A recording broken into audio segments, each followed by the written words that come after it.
She sold her wedding ring. She sold her house. She sold the last thing she owned, just to save her son's life. And when he finally became successful, he forgot she ever existed. This is a true story about love, sacrifice, and betrayal. Stay till the end, because the final twist will break your heart. Her name was Maria. She lived in a small town with her only son, Daniel. Maria's husband died when Daniel was just 5 years old. From that day, she raised him alone. She worked 2 jobs. She cleaned houses in the morning and sewed clothes at night. She never complained. Every night she looked at Daniel sleeping and whispered, "I will give you a better life, my son. I promise." Daniel grew up watching his mother's hands, rough, tired, but always warm. He loved her more than anything in the world.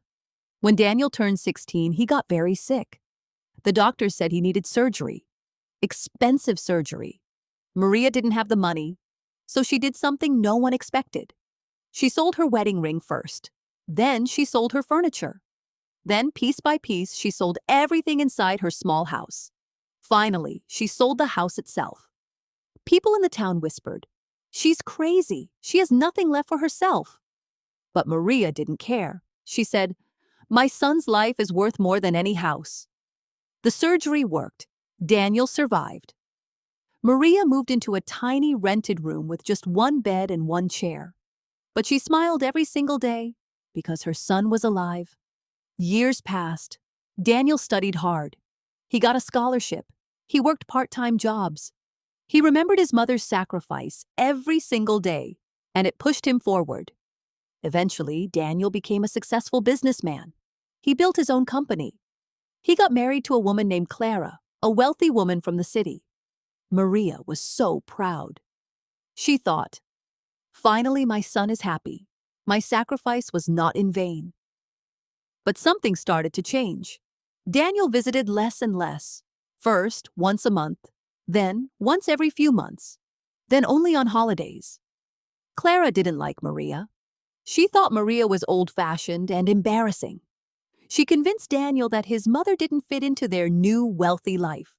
Slowly, Daniel started believing her. One day, Maria called Daniel and said, "Son, I miss you. Can you visit me this weekend?" Daniel replied coldly, "I'm busy, Mom. Maybe next time."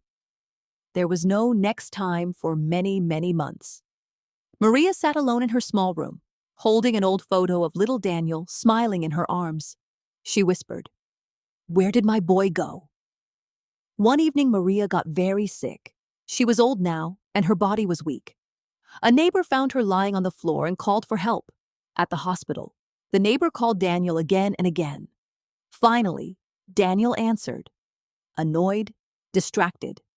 When he heard his mother was in the hospital, something inside him cracked. He rushed to see her. When he arrived, Maria was lying weak in the bed.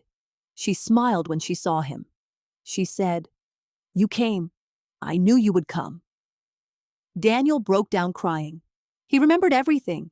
The ring she sold, the house she gave up, the years she worked with tired hands just for him, and how he had repaid her with silence.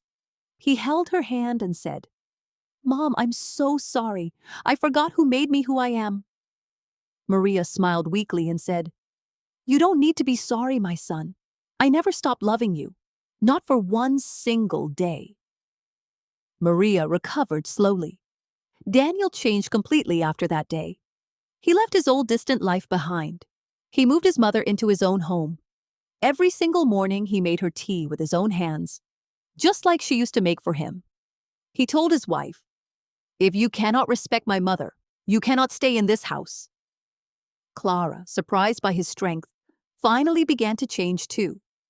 Maria spent her final years surrounded by love, not loneliness, and Daniel finally understood.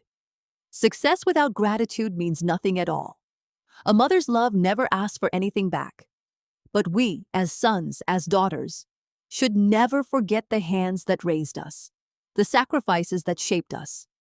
If this story touched your heart, call your mother today. Tell her you love her. Don't wait for regret to teach you what love should have taught you long ago.